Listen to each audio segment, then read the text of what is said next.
తెలంగాణ ఎన్నికల్లో విజయదుందుబి మోగించిన కాంగ్రెస్ పార్టీ రేపు కొత్త ప్రభుత్వాన్ని ఏర్పాటు చేయనుంది. దాదాపు 10 ఏళ్ల తర్వాత రాష్ట్రంలో అధికారం చేపడుతున్న కాంగ్రెస్ పార్టీ ప్రభుత్వం పాలన ఎలా ఉండబోతోంది? ఐటీ రంగంలో శరవేగంగా దూసుకుపోతున్న హైదరాబాద్ నగరంపై రేవంత్ ప్రభుత్వం ఎలాంటి ఫోకస్ పెడుతుందనే అంశమే ఇప్పుడు ప్రధాన చర్చకు వస్తోంది. ముఖ్యంగా నగరవాసులు రేవంత్ రెడ్డి ప్రభుత్వం తీసుకోబోయే అంశాలపైనే ఆసక్తి చూపుతున్నారు.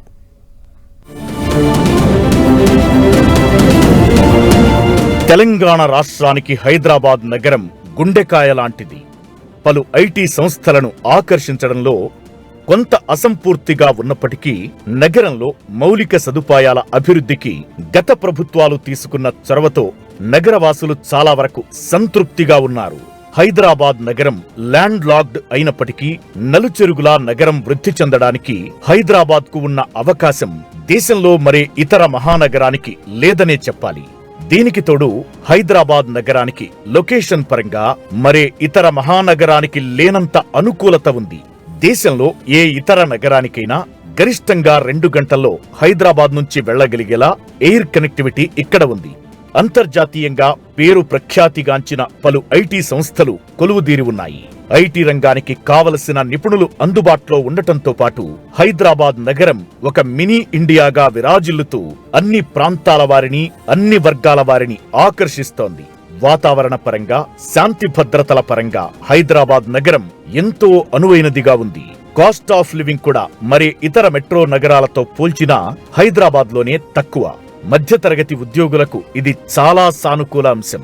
ఇన్ని రకాలుగా అనుకూల పరిస్థితులు ఉండటంతో హైదరాబాద్ నగరం గత 15-20 ఏళ్లుగా గణనీయంగా అభివృద్ధి చెందింది.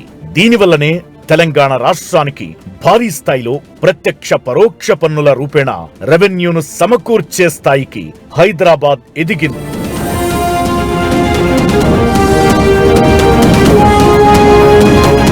ఇక్కడ ఉన్న కార్పొరేట్ కంపెనీలు, ఆ కంపెనీల్లో పనిచేసే ఉద్యోగులు చెల్లించే ఆదాయ పన్నుల్లో రాష్ట్రం వాటాగా భారీ మొత్తంలో తెలంగాణకే ఏటేటా లభిస్తోంది.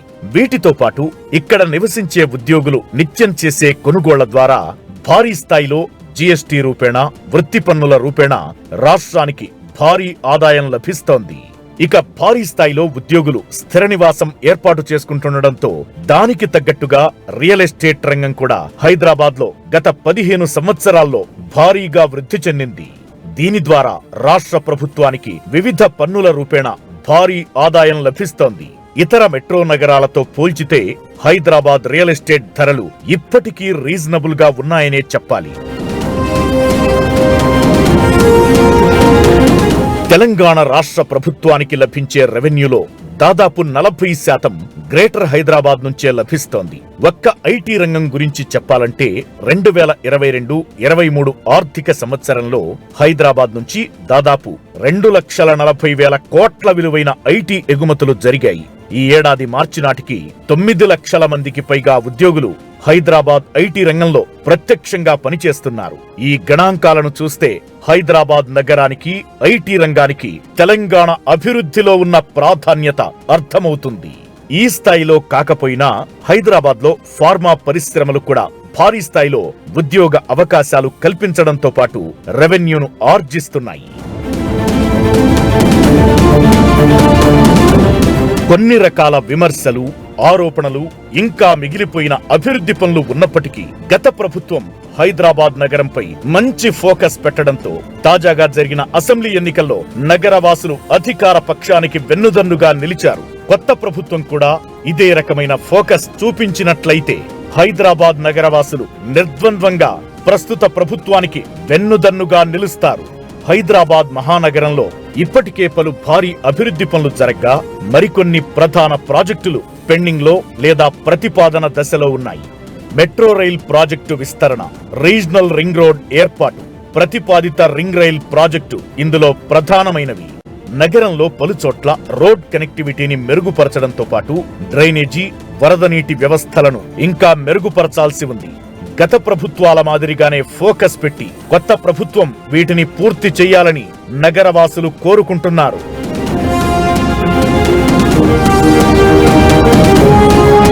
హైదరాబాద్ నగరం అన్ని రంగాల్లో అభివృద్ధి పథంలో నడుస్తుంటే ఇక్కడికి మరికొన్ని అంతర్జాతీయ జాతీయ స్థాయి సంస్థలు వచ్చి ఉపాధి అవకాశాలు, రాష్ట్ర ప్రభుత్వానికి రెవెన్యూ మరింత పెరిగే అవకాశాలు స్పష్టంగా కనిపిస్తున్నాయి.